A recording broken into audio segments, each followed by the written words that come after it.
so I'm for sure going to mess up with this thing, so bear with me. Our actual president, Avi Kazin, couldn't be here today, so I'm stepping in to give this presentation for him. I'm Jimmy Hackett. I'm currently a junior at U of A, chemical engineer, and next year I'll be the project manager. So this is just an overview of what's been going on with our club the past year, and we'll keep you guys updated. First off, EWB, what is it? It's a club on campus, U of A, where we are using students, engineering students, to help use our abilities and our skills to improve the world around us. Our current project, I'll go into more detail, but these usually cover things like basic human needs, sanitation, water projects, etc. We feel that as engineers, we're more apt to help people in these situations that maybe other majors could. So, a little more information here. We are a non-profit organization, so tax write-offs, remember that. So for our specific club, again, we're a student club, so apart from traveling and helping over there, we do things on campus as well. Fundraising, volunteer outreach, presentations, travel, have fun. That's optional, but it's highly recommended. So volunteering is important for us. Again, being a club in Tucson, there's a lot of chances here for us to do the same things we would do overseas in Tucson. Things like rebuilding Tucson together. It's a club down by the Air Force Base. We send kids down there and we help rebuild and refurnish homes for volunteer veterans.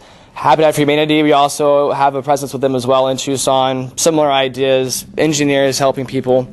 A few other things on here. I've only done Habitat and rebuilding together, but the soup kitchen, we do that at the beginning of the year. That's a general engineering thing, but Agro Prieurta is also, again, a water project that we get involved with down in Mexico. This is a few pictures of us on a Habitat. I don't think I'm on here, which is probably good because I'm not very photogenic, but kind of get a general feel for what we do.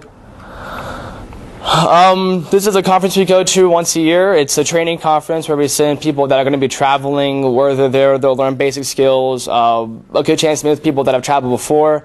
It's also a good chance for us to meet other clubs, other EWB clubs. We can touch base with them as well. I wasn't at this conference. Again, Avi was, so he probably could tell you more detail. I know that this is a deer, and that's about it. So, pepper sauce. The last part, have fun. And we've done a few of these hike things. It's kind of a chance for our club to have members meet each other. We tend to be a bigger club at the beginning of the year, and then towards the end, members just leave.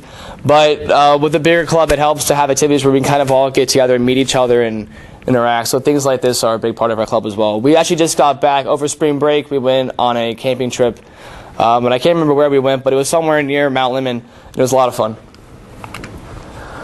So this is a fundraiser we had going on last semester. We're not doing it anymore, but I think we should. The premise was for us to decorate a toilet and leave it on someone's front yard as a ransom, and if they paid us, we would come and remove it. We made quite a lot of money doing this, which I don't understand. I mean, it's kind of a beautiful toilet I would want on my front yard, but regardless, people wanted it away. So anyways, it was successful. I think at one point we had 2 or 3 toilets in circulation, so a lot of fun.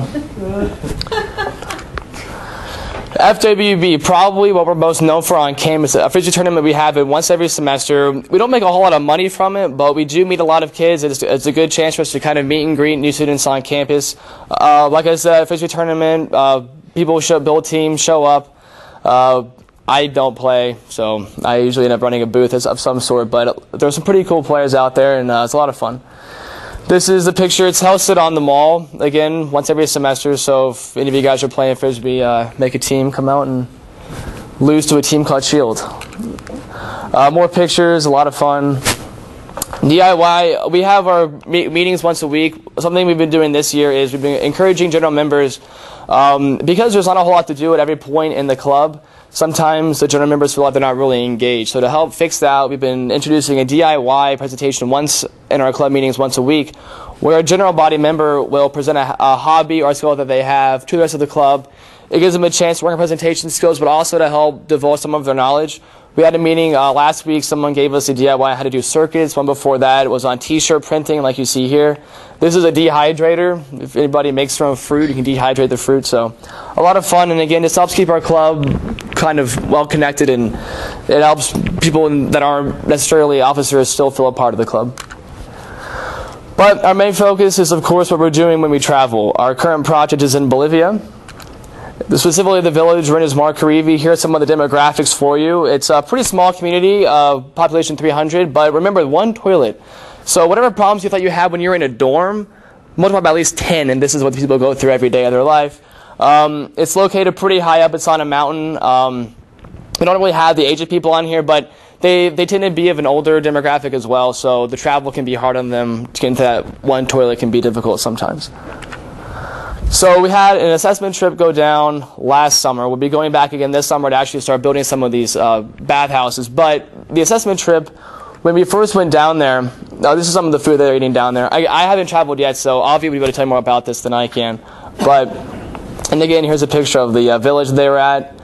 And I believe this is the one bathhouse that they had currently. That yellow bucket on the side, it's actually a pour to flush design, so there's no flushing. It's you pour it and then a little siphon effect happens. But during the assessment, we first went down there planning on doing an irrigation project. However, when we went down there, the people were confused and they thought that we're going to be building bathhouses. So we regrouped and decided that we could in fact change our project to doing bathhouses. There's a lot of last minute. It required us to change our paperwork. Here's a percolation test being done. But luckily, we're able to change our gears a little bit, and so our current project reflects that, which will be going down there and actually doing bathhouses instead.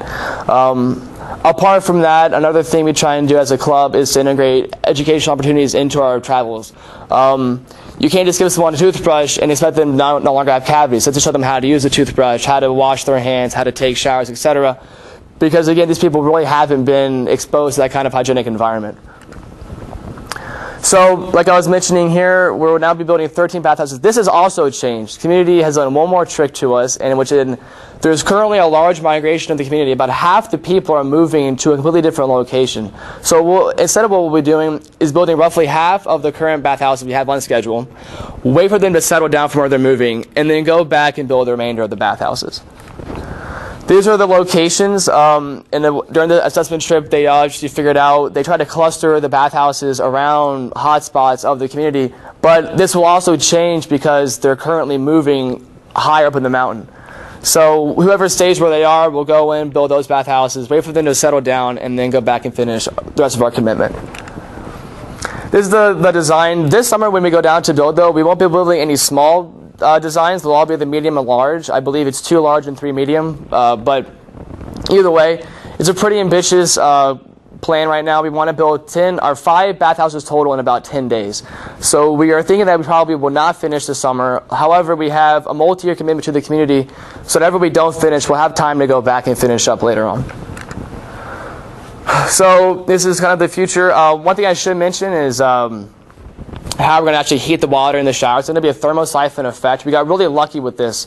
There's actually a group in Bolivia that does non-for-profit solar thermosiphons.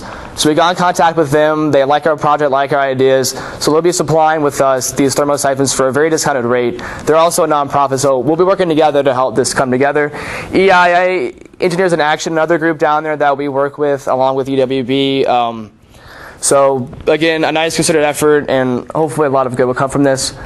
The cost, always the best part to talk about. Meetings like this, $35,000. That was before these changes. Right now, we're aiming for on the same budget because even though we won't be building them all at once, we are still committed to building them in the future. So we're currently in our fundraising phase right now.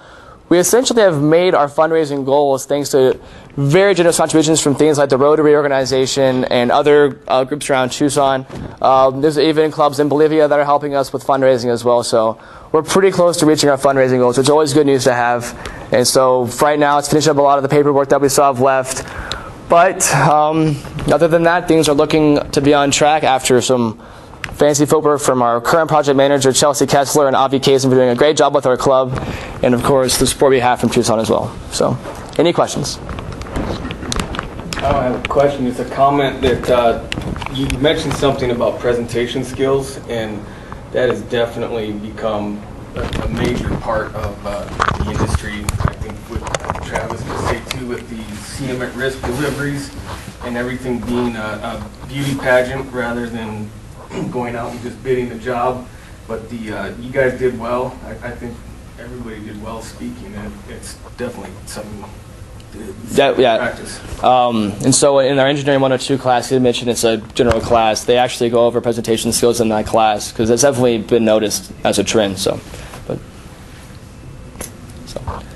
yes. Are you guys going to have to dig septics and all that too? We will be digging. I believe our current design takes into account latrines. I don't have the dimensions for those right now, but yes, we will be providing about a third of the labor when we go down there. Our contract with the community, they have to give us so many workers, but then we supply the rest. And so when we're down there, we'll break up into teams, and we'll have people working on cement, people working on latrine design. But we will be doing ourselves as students some of the manual labor as well as people in the place we're going to. So,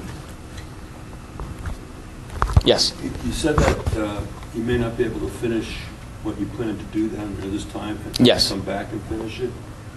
Is there any way that you can instruct the people there how to do this so that they can finish it? Definitely, and that's one of our goals is going to be to, again, we work with them when we build these things so that they can see how we're building them.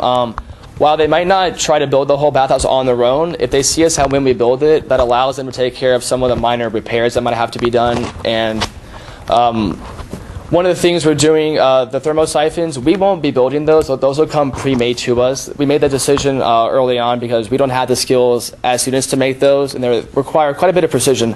But other things as far as actually making the structures and things, they'll be seeing us do that, and so they definitely can, if they feel comfortable, while we're gone and continue to build the bathhouses. So, yes. First of all, I'd just like to thank you for coming today. But, second of all, I think this is a worthy cause. It's great that you guys are doing this. Is there something that you would need from this committee? I mean, obviously, we know you always could use funding. Right, right. You know, encouraging other students to participate, or spreading the word, or trying to help out. Sure. So let me say two things on that. One, we could always use more students in the club. One thing we push for is diversity, and I mean that more in terms of majors. We have a lot of engineers. We currently could use a lot of people in fields like public health, pre-nursing, pre-med. When we travel, we have to bring with us a certified person in CPR for health reasons. Secondly, professional support is always needed. We could always use more people giving us input on designs that we're using. Currently, our designs are being done by a graduate student at U of A, Patrick Meddy. Does a fabulous job, but you can imagine it would be stressful for him doing these designs on his own. So we could always use more professional support. Our meetings are Thursdays at 6:30 at Old Engineering. I believe it's room 2. There it is. There it is. 210. I was right. And we would definitely have or welcome anybody who wants to come see those and just get a better feel for it. But other than that, advertising, other events and things. But do you have practitioner advisors or something involved? yes, we do. We have professional advisors. We also have faculty members at U of A. Dr. Ela is one of them. Yeah. So he's been, again, a fabulous. You wouldn't believe it. That picture was taken after many days of him working, and he still looks just as good as he does any other day. Always a photogenic man, but so as opposed to me. But do you have your own Facebook? I believe we do. I don't know if it's a page or if it's a. So within Facebook, you have to have your own Facebook page, or there's other, like a link to it. But we are tied into Facebook somehow. I don't know how specifically, but we are trying to improve our publicity, so to speak. We have a few big fundraisers, and one thing we need more of is always just more turnout. So we are planning a pretty big fundraiser next fall. It'll be kind of a cocktail situation, and we're hoping to make a lot of money from that. And so over the summer, we'll be looking into advertising for that already and trying to get support for it. But if you send me an email, I can send it to the group. definitely. I appreciate that. Thank you very much.